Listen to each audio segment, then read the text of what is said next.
मरते दम तक वोट पंजे पर। आंधी में ना पानी में, विश्वास सोनिया गांधी में। केवाईसी अपडेट होती है, 2000 रुपया दे के सांड चरवा ले रहे हैं खेत में। बताइए आप।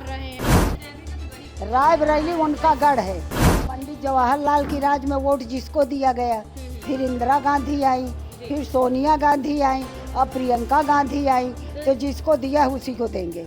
प्रधानमंत्री खुद चुनाव हुआ नहीं, आप पहले बोल रहे हैं। नतीजे तो 4 जून तक इंतजार कर लेते, तब बोलते एक बार आने एक बार, तब तो ठीक है। आप पहले ही बोल रहे हैं। और वहीं अब हम कांग्रेस को देखना चाहते हैं, क्योंकि राहुल गांधी जो हैं वो बड़े ही प्यार से सब लोगों से मिलते हैं। तो दादी, जैसे कि चुनाव चल रहे हैं, वोटिंग जारी है, तो क्या लगता है इस बार आप किसको वोट देंगी? बेटा ये तो बहुमत आटे, वोट वोटे काटे, है ना। सही बात आत्मा जो कहेगी वही करेंगे। तो क्या चाहे आपने, मतलब इतने सालों से, 10 सालों से आप बीजेपी भी देख रही हैं, उससे पहले कई 70 साल तक कांग्रेस भी थी, तो उसमें क्या लगता है आपको कि आपका तो भाई तजुर्बा भी है, आप पहले की हैं, तो आपने तो कई सरकारें बदलती भी देखी हैं, तो क्या लगता है आपको कि किसका सबसे अच्छा कार्यकाल रहा? अब बिटिया ज्यादा तो बुढ़िया ज्यादा पढ़त लिखत नहीं रही। अच्छा, अब बात तो हर सबका दिमाग तो बहुत ज्यादा आगे है। जैसे कुछ तनी के इशारा करो तो मुँह डोल जा भाई। हाँ, जो बुढ़ापा लड़के बच्चे के कहने पर चलते हैं। अपने जो निर्णय है वो अपनी ही सोच से लेते हैं। हाँ बिल्कुल। पंडित जवाहरलाल की राज में वोट जिसको दिया गया, फिर इंदिरा गांधी आई, फिर सोनिया गांधी आई, अब प्रियंका गांधी आई, तो जिसको दिया उसी को देंगे। अच्छा, हाँ, तो मतलब इस बार आपका वोट कांग्रेस को ही जाएगा? हाँ, सब दिन गया है, अब की नहीं गया। रायबरेली उनका गढ़ है। आंधी में ना पानी में, विश्वास सोनिया गांधी में। हाँ, तो विश्वास ये आप बनाए रखेंगे आप उन पर?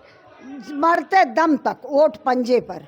अच्छा, तो राहुल गांधी को आप किस तरीके से देखती हैं? अगर मान लीजिए वो आगे आने वाले समय में प्रधानमंत्री बनते हैं, तो क्या लगता है आपको कि क्या वो देश की कमान संभाल पाएंगे? अरे वाह, उनके तो खानदानी बिटिया संभाले, हो क्यों नहीं संभालेंगे।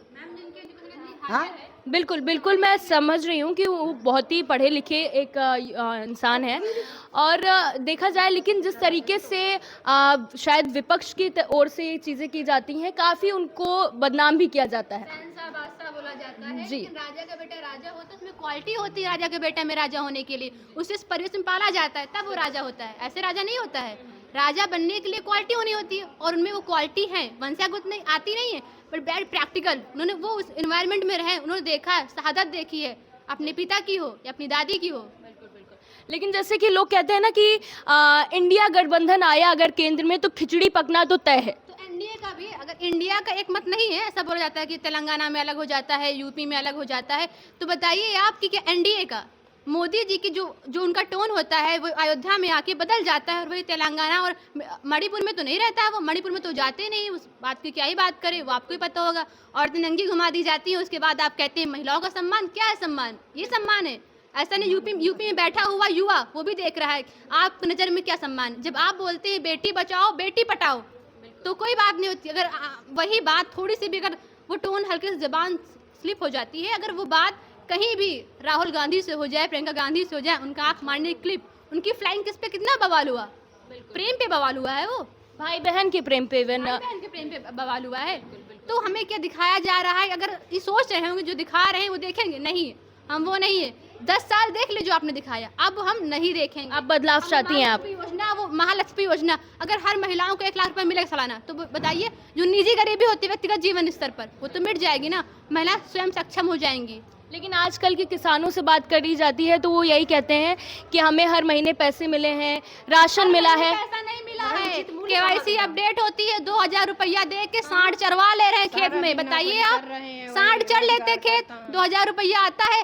अब फर्टिलाइजर कितना महंगा हुआ, फर्टिलाइजर का रेट बताइए आप, इतना महंगा हो गया। 2000 रुपये 1300 का डीएपी लेकर डाल दिए, क्या मतलब इधर से देखिए उधर से वसूल रहा है। बिजली का बिल कोई रेट ही नहीं, कभी 10,000 कभी 15,000 आ रहा है बिजली का बिल। घर का रेट देख लीजिए आप, कोई फिक्स नहीं है कि भैया इतना वोल्टेज में इतना चलेगा। ना ना ना, ऐसी मनमानी चल रही है। बोलेंगे न्याय हो गया, क्या न्याय हो गया? चाहे वो राष्ट्रीय स्तर पर हो, चाहे बात अंतर्राष्ट्रीय स्तर की कही जाए कि अंतर्राष्ट्रीय स्तर बड़ा नाम हो रहा है, कौन दिखाता है बड़ा नाम हो रहा है? कुछ जो समझौते इजराइल वगैरह से हुए थे पूरे खराब हो गए। हाँ, हम ये जो 400 पार का नारा बीजेपी लगाती हुई आई है तो क्या लगता है? बात कर रहे हैं 400 पार, 400 पार मतलब क्या? 545 सीट, 400 पार आपका। वो राजीव गांधी का जमाना था जब हो गया था, अब आपका नहीं होने वाला है 400 पार। 400 पार से क्या लोकतंत्र की पूरी हत्या होने वाली है क्या? सिंपल से एक लॉजिक होता है, 400 पार बोलने से पहले एक बार सोचना चाहिए। प्रधानमंत्री खुद चुनाव हुआ नहीं, आप पहले बोल रहे हैं, नतीजे तो 4 जून तक इंतजार कर लेते तब बोलते एक बार आने एक बार, तब तो ठीक है, आप पहले ही बोल रहे हैं। और वहीं कई लोग ऐसे भी आरोप लगाते हैं कि बीजेपी सरकार जो है वो धर्म पे बहुत खेलती है। देखो, हम धर्म के नाम पे हमको मतभेद नहीं डालनी चाहिए, क्योंकि हमारे यहाँ हर धर्म का सम्मान किया गया है।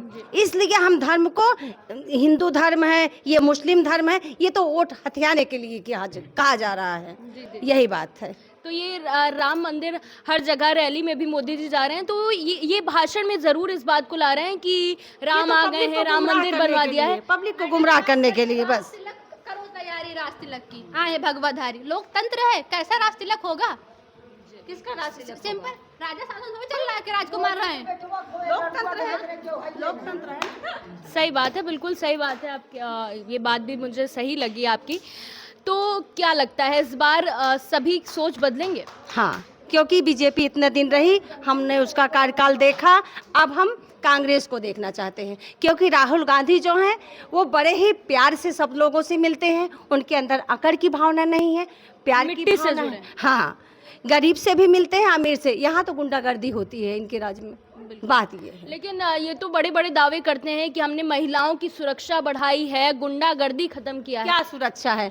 हम कहाँ सुरक्षित है? हम निकल जाएं रात में सड़क में, तब जाने तब तो हम जाने कि हम सुरक्षित हैं। और कई योजनाएं भी इन्होंने महिलाओं के हित में निकाली, तो क्या कुछ आपको इनकी योजनाओं का कुछ लाभ हुआ? कुछ नहीं लाभ होता है। क्या लाभ होता है? गांव तक जब पहुँचे बीच में ही कर्मचारी खा लेते हैं, हम लोग को क्या लाभ मिलेगा?